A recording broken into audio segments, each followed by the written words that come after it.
Starting in 1999, MIT undergraduates created the Spheres satellites to help scientists develop estimation, control, autonomy, and artificial intelligence algorithms.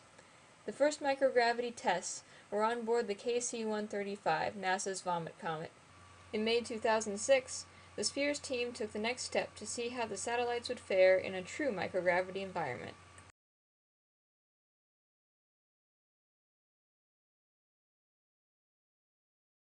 This experiment is called Spheres, Synchronized Position Hold. Let's see if I can get the rest of the acronym. I can't. Anyway, it is pretty neat.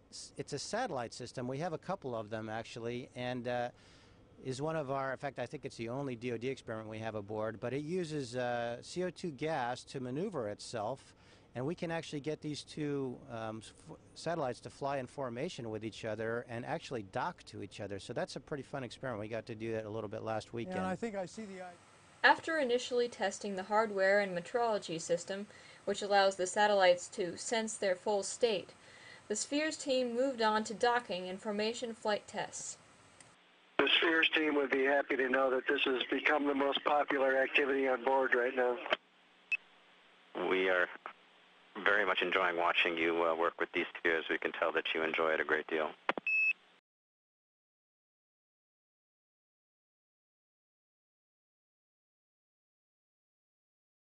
First, the astronauts tested basic maneuvers like pure rotations and holding position.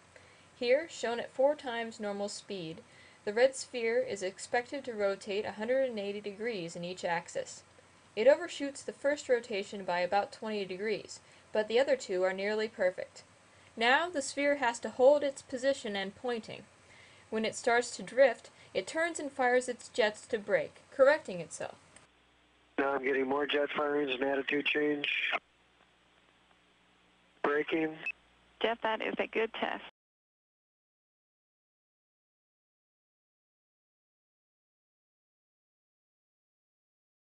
The Spheres team considered several docking configurations.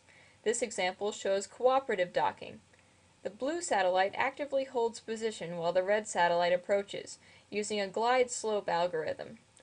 For this first test, the gains were too high at the time of contact, so the Velcro docking mechanism didn't hold the satellites together.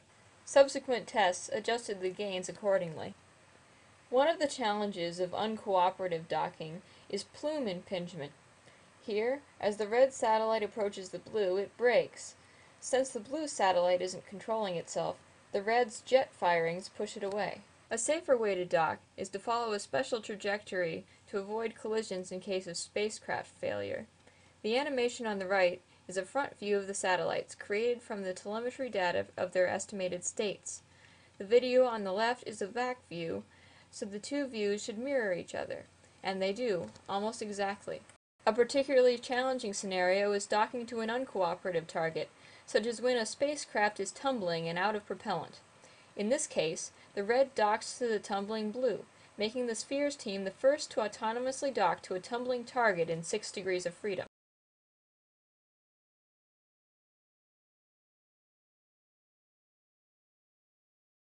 Spheres provides insight into the obstacles of autonomous formation flight. This example shows the effect of communication lag, as the blue satellite tries to follow the same path as the red. Building upon these results, this next test used communication solely for synchronization, while each satellite followed its path independently. This makes me a little sad that we're leaving soon. This is probably our last time doing Spheres.